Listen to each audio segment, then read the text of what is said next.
So there are people who believe that when you're flying, that smoke clouds that come out of the back of the engines at high altitude is chemicals being dispersed amongst the population to lower the population or treat the population. and the government does it. It's a whole thing. Oh, it's the government. Yes, the government. Yeah. Okay. So somehow every commercial pilot is in on it and has never told a soul. Oh, wow. What a great secret. Right. But the whole conversation was just framed as chemtrails are real. Yeah. The question is which airplanes are doing it. But your family member knew about it. He was in on the secret. He was in on the secret, right?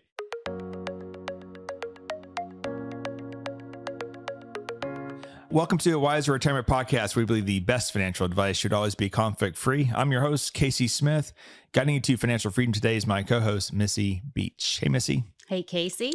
So now we are entering, or we already have entered, holiday season, when we go to holiday parties and we have family gatherings of the ones we love and the ones we have to love, and everybody in between.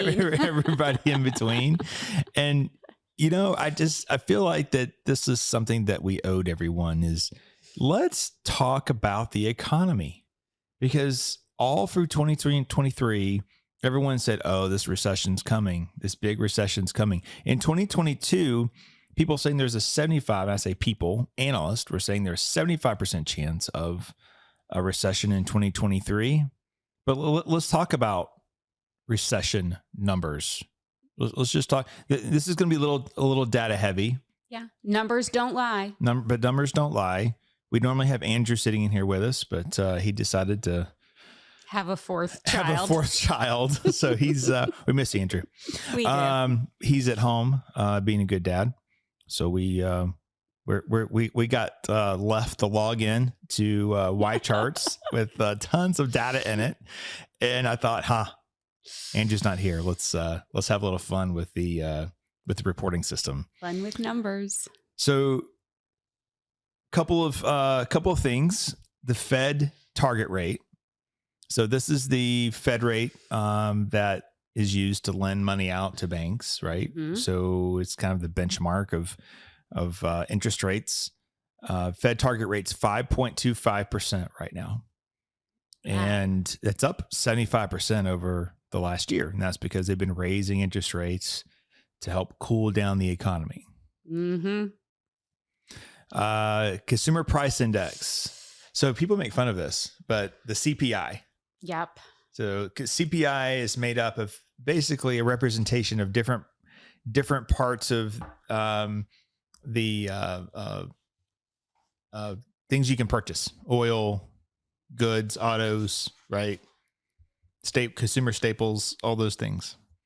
Consumer price index over the last 12 months sits at 3.12%. That means the inflation rate is 3.12. Now you might be saying, oh, that's not right. It doesn't feel right. Feel right. Just doesn't feel right. So food has definitely gone up. If you break down CPI by individual category, there's probably some that are in double digits. Oh, yeah, there's got to be. But there's also some that are not in double digits. No. So the average is 3.12%. This CPI number is important because if you collect Social Security, this is what you're going to go up by each year. Mm-hmm. What's it, 3.2 for next year? Yeah, that's right. So that's relatively unchanged since the last reporting. So 3.12%. Now remember, this number hit 8 and people said it was really 15. Right. So anyway, but the official number is 3.12. So if the crazy uncle is saying inflation's going crazy, it's up 25%, technically it's not, according to the CPI. Bring out the Wiser podcast. Yeah, that's right. Press play. Exactly.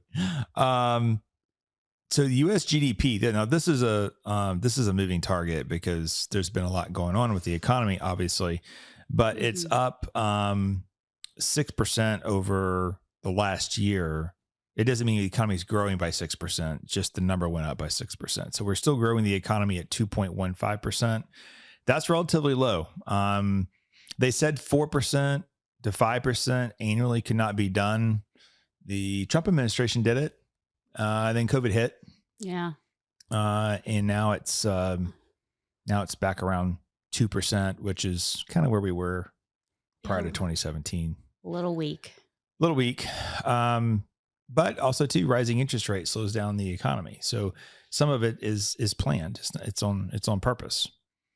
Some things you probably already know. U.S. housing starts are down 4%. Casualty of interest rates. Yeah. That's on a different page, but we can talk about that now. 7% is the 7.03 is the national average for a 30-year loan. So that's the big difference over the last couple of years.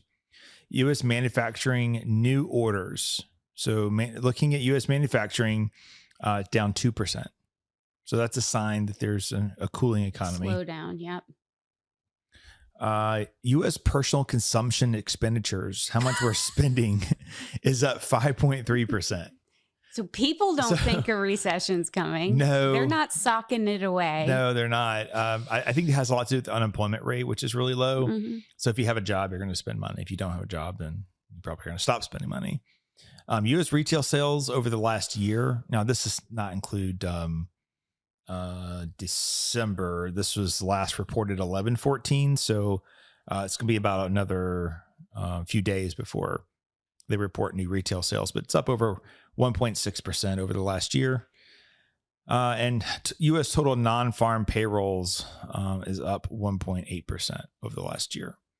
So those are just some economic key indicators that are really all in the green, except we see a slowdown in housing starts, and we're seeing less people ordering from manufacturing. And, the housing is not really a huge surprise. There was such a boom post-pandemic that I feel like this is just kind of a cooling off anyway. Correct. Unemployment rate sits at 3.7%. So to go back to 2017, at the beginning, we were around 4.4% unemployment. Prior to COVID, we got down to 3.5%. Wow. And then the peak during COVID was 14% unemployment. And then it came all the way back down. Now it's sitting around 3.7 for a while, 3.4 to 3.7. That number would, I think the trigger recession, that number would have to go up. You probably need to get something closer to 5% unemployment to really say that, okay, something's wrong here. But even with all the layoffs in the tech sector, we're not seeing a big jump in that. People are able to find jobs. Mm-hmm. And that's, I think, what it boils down to is the labor and unemployment, which is going to push us into that recession. Correct. And then, just looking at overall, let's see, the housing situation. So Case-Shiller Home Price Index,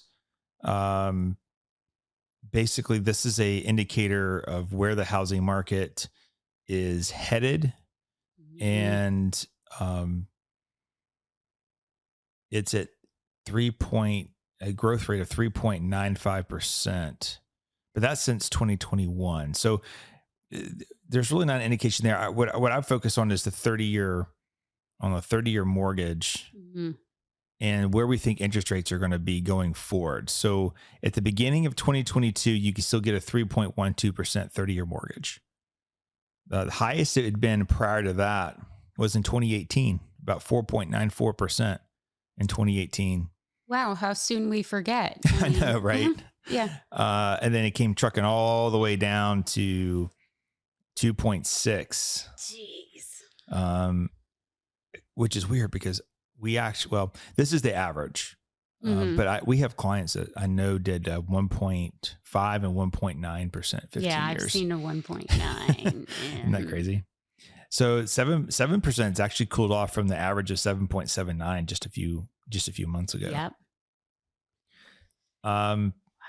So I don't know. I mean, that's a lot of information to digest. But what I see is a housing market that's not crashing; it's flattening out. Mm-hmm. I see low unemployment. I see earnings continue to increase. That's on a different page, but it's 4%.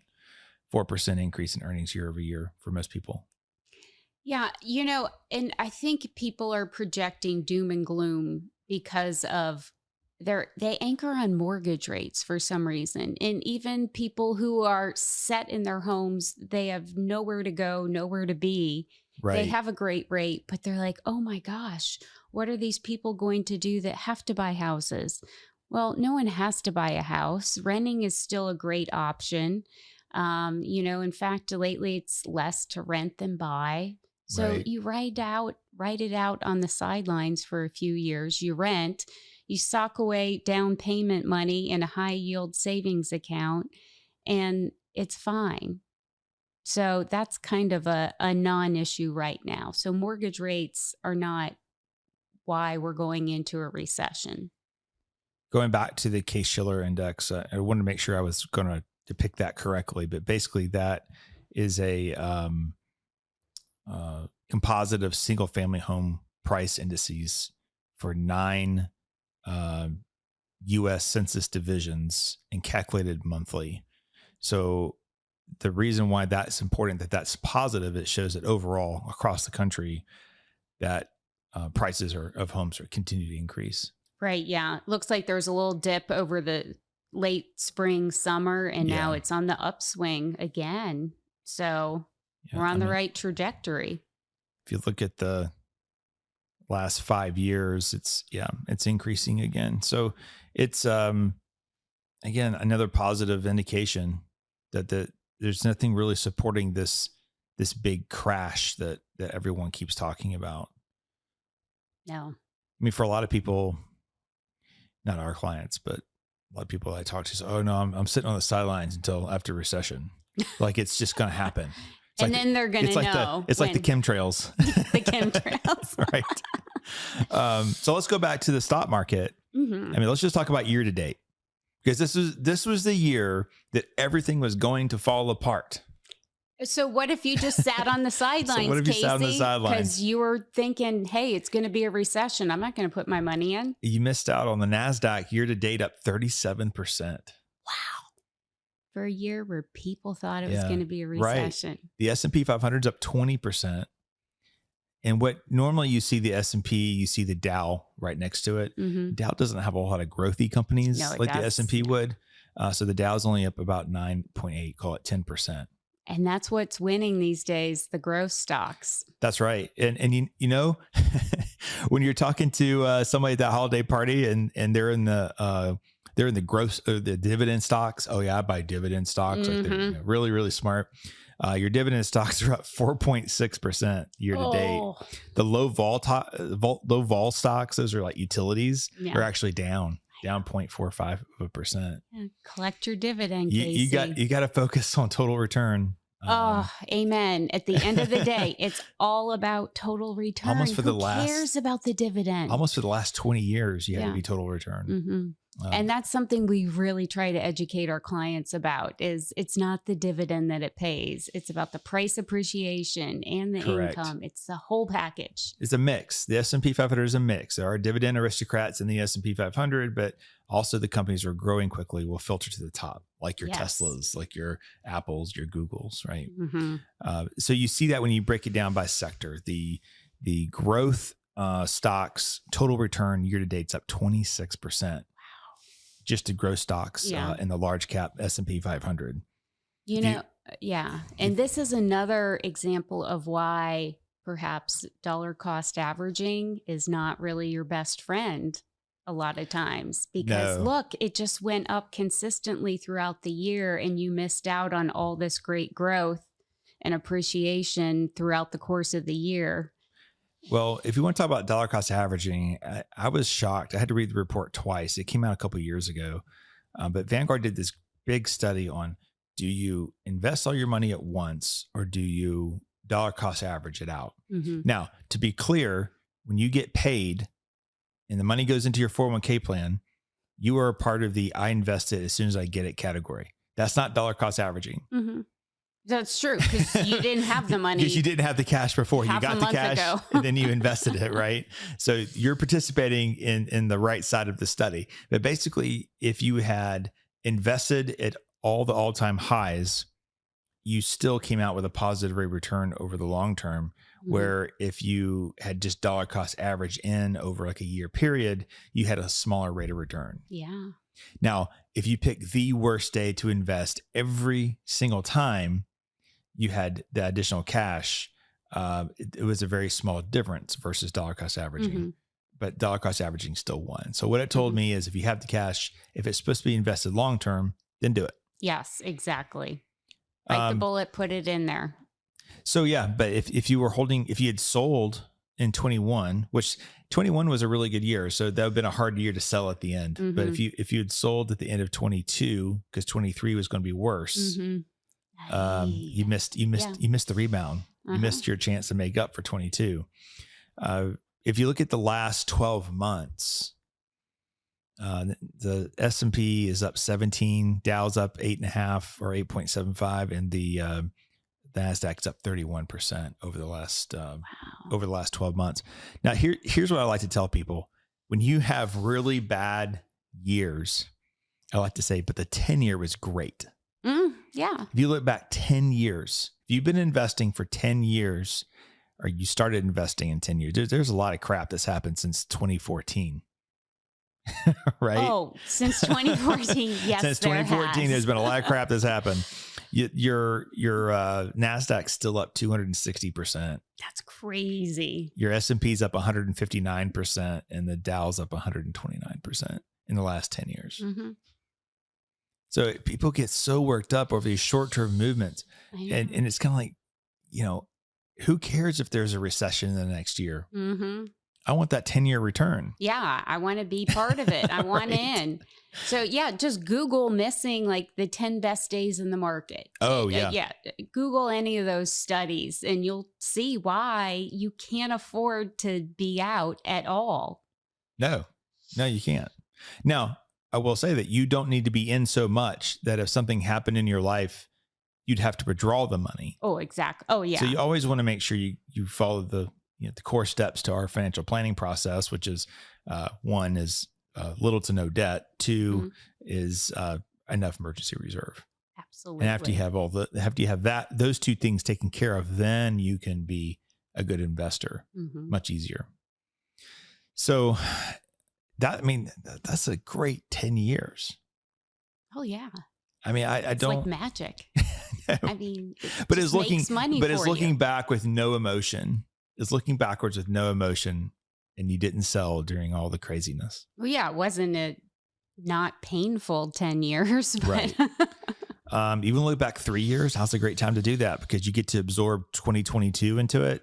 So over the last 3 years, the S&P is still up 21%. I'm sorry, S&P's up 26%. It's the winner. Nasdaq was up 21, and the do I have that right?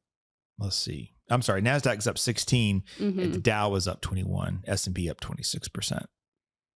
Yeah, and we were just kind of writing off. We're like, yeah, 22 is a bad year. Right. But that's included in that great And your dividends return. and your dividend stock still only did 4.6% over that time period. Wow. So the bottom line is, I hear so many people in casual conversations saying, "Oh yeah, we're definitely in a recession." There is no indication that we're in a recession. No. There's indications of a slowdown in economics. If you talk to some of our FedEx pilots, and they're flying around empty airplanes, and these guys are freaking out, like, "Get my money out of the market. Everything's going to crash."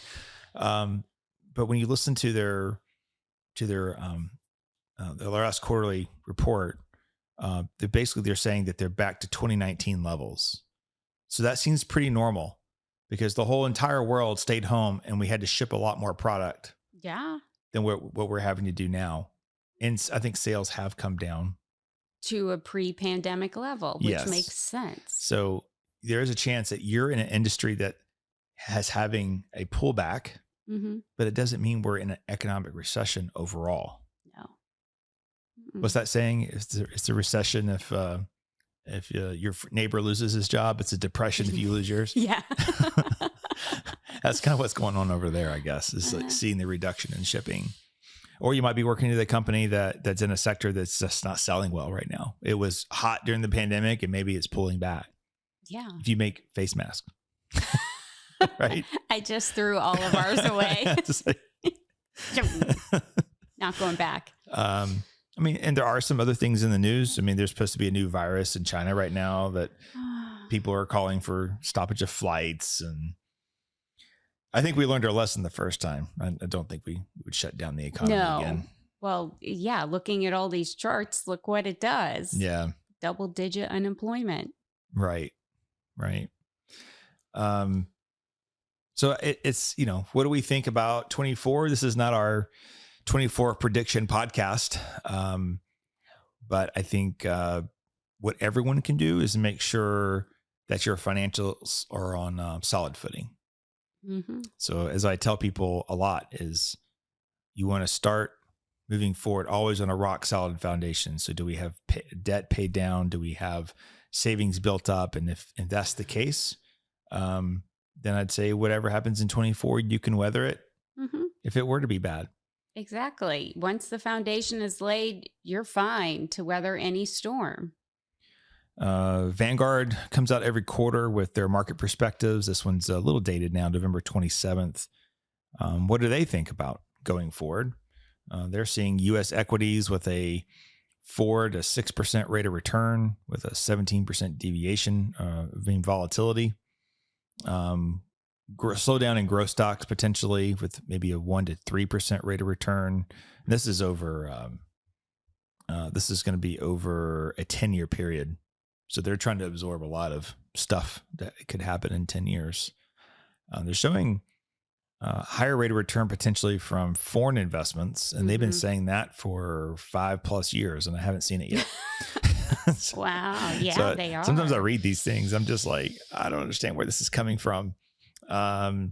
We just removed emerging markets from our portfolios. We don't see any bright future there, really. No. They're calling for a 6 to 8% rate of return, but 26% volatility. I was just going to point out that huge volatility. Huge volatility Wow. out of emerging markets. But bonds are back pretty much across the board, domestic, foreign, high yield, anywhere from 4 to 6% rate of return coming out of bonds with much less volatility, around 5%. Up and down on that. And then as far as interest rates go, the forecast is by the last half of 24, we could see reduction in the Fed rate. Reduction in Fed rate at this point is only going to do one thing. It's going to send homes skyrocketing. If you went back to a 3% interest rate or yield or loan rate for a 30-year mortgage, that $800,000 house is going to be a $1.5 million house. That's exactly what Tom Townsend told us in the last episode of this podcast. Tom's with Keller Williams and came in and did a kind of a real estate market update. But that, rates probably should stay where they are for a little while longer. It makes sense. Mm-hmm. Wow. Yeah, we don't need that. So anyway, there you have it. I mean, that's kind of your market and data update. Those are real numbers coming from our partner here, Y Charts, that allows us to see economic data almost real time as they come out and get reported. It's been a great 10 years. It's been a great 3 years. It's been a great 1 year. It's been a great year to date. I mean, we have a lot of things to be grateful for as investors. But we do go through periods where things aren't looking so good in the middle of this year. And it's still mid to late December. We have several more trading days to go. So it takes one news article to freak the market out, right? We see that. Yeah. So we're not going to claim victory on 23 just yet. And I think we should mention that the technical definition of a recession is not putting us into a recession. 2 negative quarters of GDP does not make you in a recession. I went into a deep, dark hole Oh, no. one day trying to figure this out, because this is back in 22, we had 2 negative GDP quarters, which triggers a recession. Yeah, 1 and 2. Mm-hmm. That's what I was always taught. I said, okay, this is a recession. But then the administration came out and said, oh, no, this is not a recession. You have to have job loss too. Mm-hmm. And I'm like, no one has ever said that. And it's weird is I don't think it was always looked at that way. It's a little new spin, maybe. But now when you go to BlackRock or State Street or Vanguard and you look at definition of recession, it says in the US, it's 2 negative quarters of GDP and the jobs on top of that. It didn't used to be the jobs. But if it's a foreign country, it's only 2 negative GDPs, but jobs don't matter. Yeah, I know. So am I wrong in thinking that that's new? I was surprised that that's not the same definition. Yeah, we changed the definition. We changed the rules of the game. Yeah, so I wanted to point that out.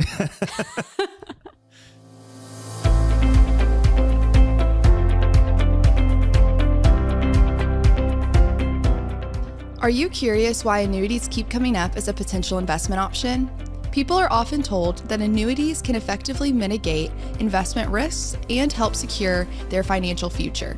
However, annuities often benefit the salesperson and might not be the best choice for you as a consumer. To learn more about the various types of annuities, the negatives of owning them, and better investment alternatives, we have a free ebook on our website just for you. To download our ebook, Buyer Beware, Why Do They Keep Trying to Sell You That Annuity? Simply click the link in the episode notes or visit wiserinvestor.com/guides. Now let's get back to the episode.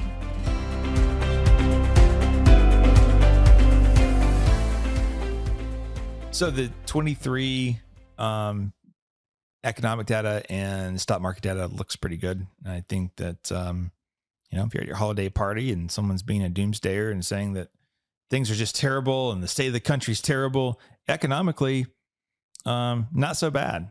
No, it's really not. So be positive. Yeah, absolutely. Stay invested. Of course, there's always somebody's individual industry that could be suffering. And that's totally different when, I'm sure after, they made 100 or so cars that the person who made the buggy whip was pretty depressed at the family dinner.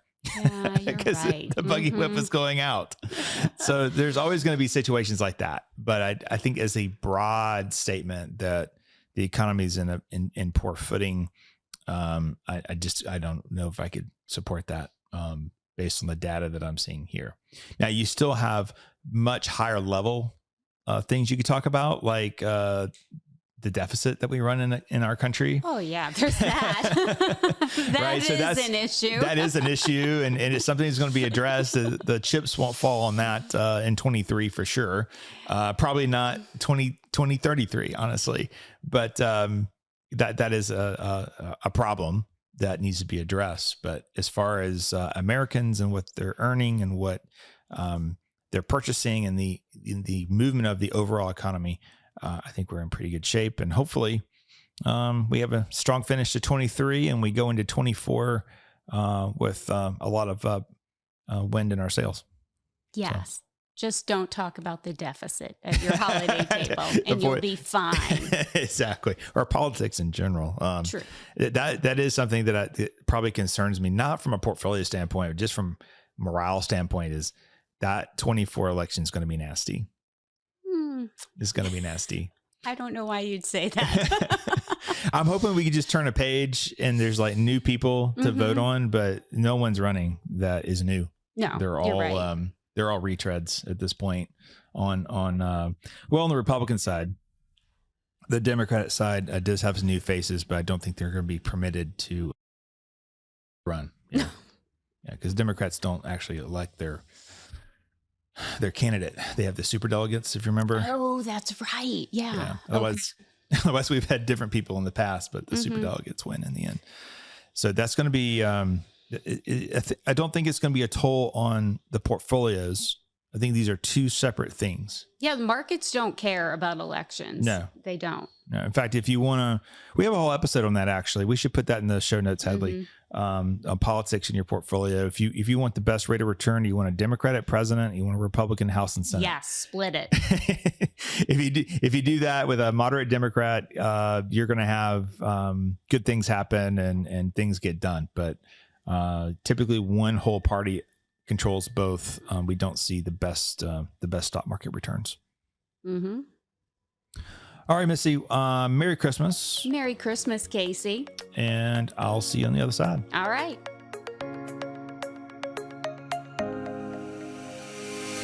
Thanks for listening to a Wiser Retirement podcast. We hope you enjoyed today's episode. Make sure to subscribe wherever you're listening. That way you don't miss any new episodes. We'd also appreciate if you could leave a rating and review. If you have any questions about anything that was discussed today, head to wiserinvestor.com and reach out. This episode was produced and edited by Ken Hoadley.